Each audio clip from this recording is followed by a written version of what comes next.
6 to communications. Are you advising there's 13 people in the water? Possibly 13 people in the water at this time. At least 6 people are presumed dead after a major bridge collapses in Baltimore. WGN's Christine Flores has been following this story for us. She joins us now with new details.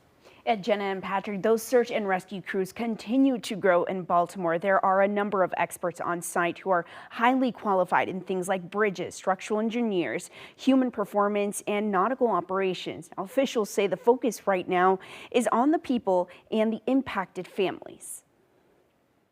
Yo, what the?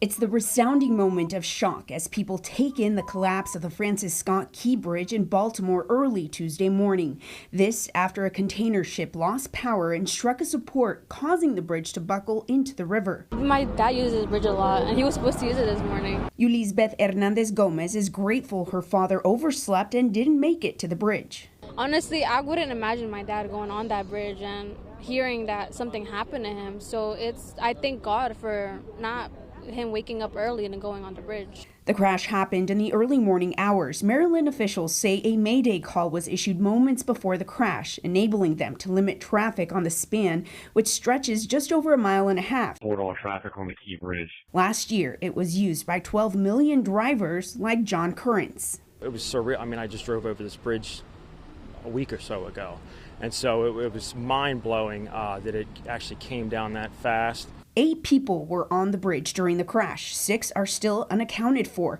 According to Jesus Campos, they were his co-workers and were part of a construction crew that was filling potholes on the bridge. He says he's asking God to watch over them.